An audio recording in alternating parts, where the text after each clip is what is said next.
dragged the Vulpine out of the crash. Didn't expect her to follow me home. The rain had already washed half the night away by the time I reached the forest clearing. My boots sank in the mud. The smell of burning metal thick in the air. The sky still flickered with dying embers from whatever had fallen through it moments earlier. I didn't go looking for trouble. I went because the crash shook my entire cabin like a bomb. Branches lay broken in a massive crater head, glowing orange around a torn metallic pod. It pulsed faintly like a wounded animal. I raised my flashlight and stepped closer. Something moved. Not metal, fur. A figure lay sprawled beside the wreck. Humanoid, slender, covered in ash and blood, but with long russet fur across her arms, pointed ears, and a sweeping fox-like tail that twitched weakly. I froze, breath caught somewhere between curiosity and terror. Her eyes fluttered open, brilliant gold rings that reflected the beam of my flashlight.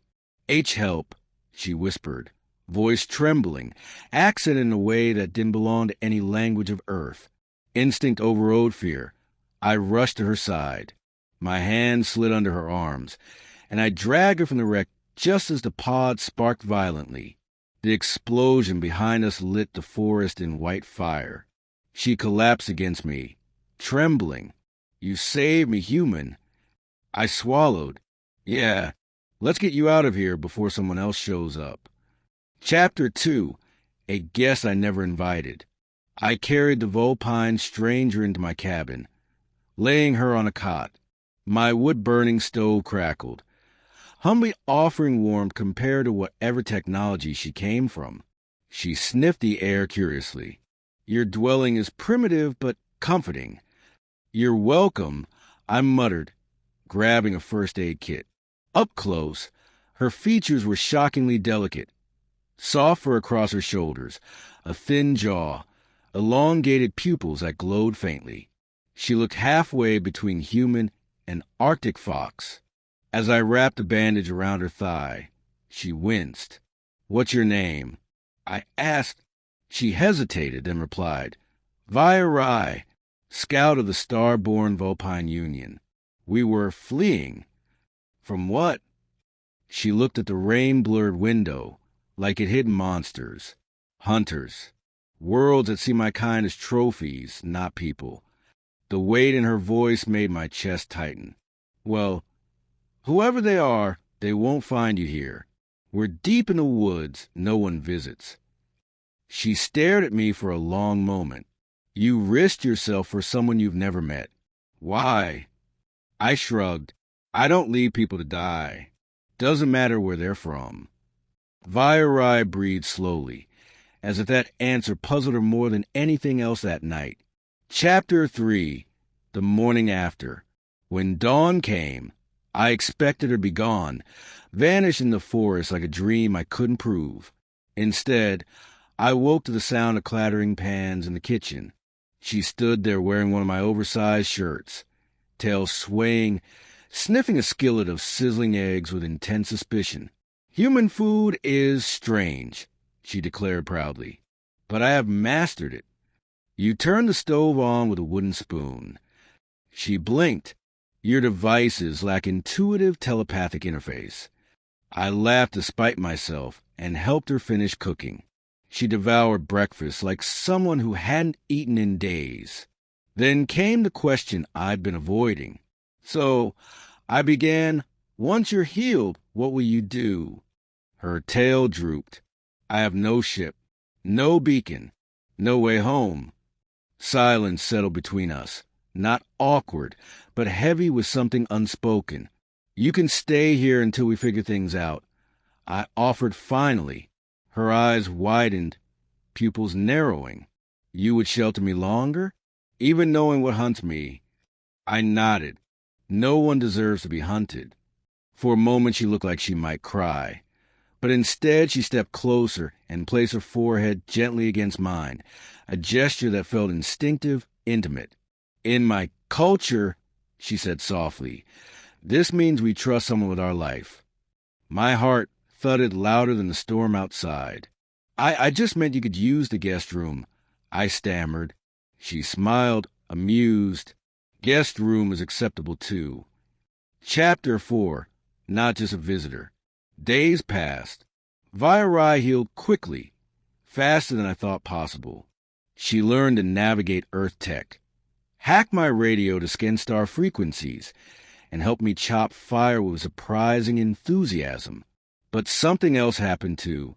She stopped acting like a stranded alien and started acting like she lived here. Every night she sat beside me on the couch, tail curled around her like a blanket. She asked questions about Earth, languages, animals, myths. She listened like every word mattered. One evening she leaned against me, silent. "Vairai?" I asked. "Yes." "You planning to leave when you can?" She took a long breath. "I came to your world fleeing death.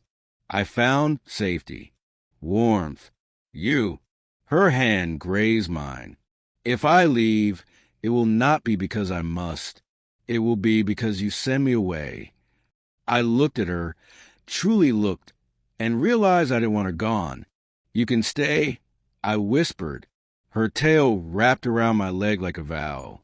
Chapter 5. The Choice. A month later, a signal finally appeared. Faint, interstellar, coded in her people's patterns. A way home. She stood at the edge of the forest, staring into the sky. "Your people," I said. "You can reach them." "Yes," she whispered, "but I do not wish to return alone." My breath caught. "You mean—" She stepped toward me, golden eyes glowing with fierce sincerity. "You dragged a broken Vulpine from fire," she said, voice trembling. "Now I will follow you anywhere, whether your home is a cabin or the stars." She reached out her hand.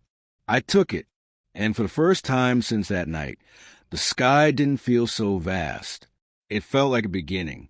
The signal pulsed through the night like a heartbeat. Steady, insistent, impossible to ignore. Vairai stood in the clearing where her ship had crashed, the ground still scarred from impact. Frost clung to the grass, and her breath came out in silver clouds. The sky above shimmered with faint star trails, like distant ships passing just beyond vision. "This frequency," she whispered. "My people are searching. They think I'm dead." I stood beside her, hands buried in my jacket pockets. "You should answer. They deserve to know you're alive." She turned, eyes glowing with reflected starlight. "And what of you? Will you stay in this forest forever, pretending the universe ends at the treetops?" My chest tightened. "This is my home." She stepped closer, tail curling around my leg like a whispering promise. Home is not always a place. Sometimes it is someone who pulls you from a fire. Her hand slid into mine, fingers warm and trembling.